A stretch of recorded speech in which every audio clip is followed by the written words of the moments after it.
wabarakatuh. Selamat siang dan salam sejahtera untuk kita semuanya. Tentu kita sampaikan jazakumullah khairan, apresiasi atas penjelasan yang telah disampaikan oleh Prof.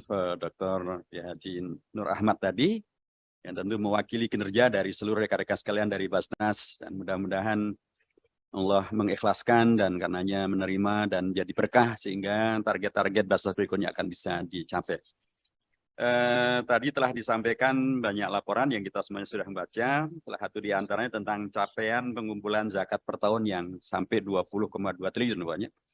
Tentu satu hal yang harap terus akan meningkat, karena tadi diingatkan juga oleh sahabat kita Mas Hasbi bahwa potensi zakat kita yang sampai ratusan triliun itu agaknya adalah satu hal yang menantang untuk bisa diwujudkan. Tapi tadi juga Prof. Dr. Nur Ahmad juga menyampaikan kendala-kendala terkait dengan pengumpulan zakat ini. Karenanya kami perlu mendapat informasi tentang bagaimana cara pengumpulan zakat hingga bisa mencapai angka 20, sekian triliun itu. Apakah memang angka realnya demikian atau masih angka potensi juga. Dan sekaligus juga dari potensi hambatan itu, apa yang potensi hambatan yang tahun lalu ada, apa yang tahun ini bisa diselesaikan, dan apa yang kemudian ternyata masih belum terselesaikan untuk bisa diselesaikan pada waktu yang akan datang. Atau barangkali kalau disampaikan di sini, barangkali kita juga bisa ikut mencarikan atau membahas atau ikut mencarikan solusinya. Yang kedua tentu juga terkait dengan undang-undang tentang zakat, Bapak. Beberapa kali kami ditemui oleh rekan-rekan dari Forum Zakat, dan mereka menyampaikan betapa potensi besar daripada zakat itu sesungguhnya akan bisa direalisir ketika kemudian ada harmonisasi dan atau harmonisasi gitu, atau maksimalisasi harmoni antara seluruh pihak yang terkait dengan masalah zakat ini, yang berada di Basnas maupun di FONS. Kalau semuanya bisa berkolaborasi maksimal, maka potensi zakat yang ratusan triliun, lebih dari 200 triliun itu akan bisa diwujudkan. Karena mereka khawatir kalau kemudian ternyata ada kondisi di mana harmoni ini tidak terjadi, sehingga kemudian terjadi mungkin ada saling menunggu atau saling percayai, sehingga malah tidak bisa dilakukan maksimalisasi. Jadi karenanya saya kira sangat baik bila kemudian ada komunikasi lebih maksimal lagi, dan atau harmonisasi antara Basnas dengan POS, dan atau bahkan kemungkinan beragam hambatan bila itu terkait dengan regulasi. Mungkin juga wajar kalau kita tinjau kembali agar tujuan akhir daripada adanya undang-undang tentang zakat itu bisa terwujud, yaitu maksimalisasi zakat, baik pengambilannya maupun juga tasarrufnya. Yang ketiga tentu salah satu dari tujuan berzakat yang juga atau Basnas yang juga disampaikan di sini adalah pengentasan kemiskinan, Pak. Basnas sudah berumur lah relatif gitu, Pak. Kalau memungkinkan, Pak, kita mendapatkan semacam angka yang lebih definitif. Setiap tahun itu dengan zakat ini, berapa kemiskinan yang bisa dientaskan. Sehingga dengan demikian maka kita bisa ikut mempertimbangkan gitu ya. Jadi berapa persentase angka kemiskinan yang bisa diturunkan setiap tahunnya melalui mekanisme zakat. Atau jangan-jangan zakat tidak mengurangi apapun. Nah ini kalau demikian, apa sebabnya atau apa masalahnya? Apakah karena tidak tepatnya pemilihan mustahik, atau tidak tepat atau tidak pahamnya mustahik terhadap bahwa harta zakat ini adalah peruntukannya adalah bukan sekedar dibagi dan terserah Anda kemudian mau pakai beli rokok atau mau pakai untuk beli bensin, dan tidak meningkatkan kualitas mereka dari mustahik untuk menjadi muzaki. Saya kira itu juga penting untuk bisa diukur.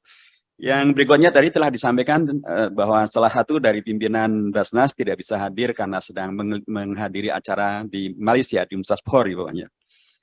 Saya dari Dapil Jakarta 2 termasuk luar negeri dalam hal ini. Dan saya memang mendapatkan banyak proposal atau banyak permintaan dari mahasiswa kita yang ada di luar negeri. Yang mereka adalah harapan saya juga, mereka bisa menjadi yang melanjutkan banyak ulama yang kemarin wafat karena COVID atau di era COVID. Saya pernah menyebut angka 900 ulama sesuai dengan laporan dari MUI. Dikata Gusmen, oh lebih lagi Pak Ustadz, itu bisa ribuan itu. Jadi, nah kalau kemudian dana zakat ini juga memang kita fokuskan untuk kemudian rekan-rekan kita para mahasiswa ya tentu dengan persyaratan berkeunggulan, mungkin S2, mungkin S3. Malah ada salah satu dari mahasiswa Hafidz Al-Quran sudah selesai dari program magister di Universitas Al-Qarawiyyin. Sekarang diterima di 2 program magister yang lain di tempat yang lain. Saya kira kalau kualifikasi setinggi kayak demikian dan mereka layak untuk menjadi penerus para ulama, sudah sangat sewajarnya bila beasiswa untuk mereka juga dimaksimalkan. Demikian juga untuk beasiswa santri. Tadi Pak Ketua menyampaikan tentang syarat-syaratnya dan saya pahami, kemudian seolah-olah dari syarat-syarat itu ujungnya malah ke fakultas umum, Pak. Ada masalah kemampuan bahasa, ada masalah. Padahal sangat mungkin kalau ini adalah santri, kenapa tidak kita juruskan memang untuk justru mereka melanjutkan ke perguruan tinggi agama, sehingga memang mereka nanti akan menjadi tadi pelanjut para kiai tadi itu, para ulama-ulama kita ini yang memang sangat memerlukan advokasi agar mereka bisa maksimal. Jadi menurut saya biarlah kalau santri itu memang kita arahkan untuk ke para pelanjut para ulama gitu, Pak. Tapi kalau untuk beasiswa untuk para siswa ya silahkanlah. Tapi kalau santri biarlah memang dari Basnas ini peruntukannya adalah untuk para penyiapan para kader ulama.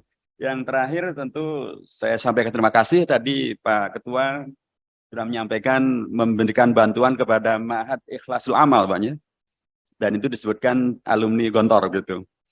Saya mohon informasi agak lebih detail tentang alamatnya di mana, karena di alumni Gontor itu juga ada forum pesantren alumni, dan laporannya hanya ada 2 pesantren dari alumni Gontor yang terkena dampak gitu, dan tidak ada yang namanya Ikhlasul Amal, Ikhlasul Muhajirin.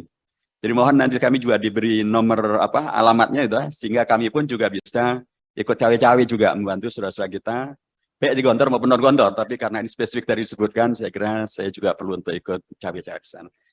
Baik, terima kasih. Jazakumullah khairan. Assalamualaikum warahmatullahi wabarakatuh. Warahmatullahi wabarakatuh. Terima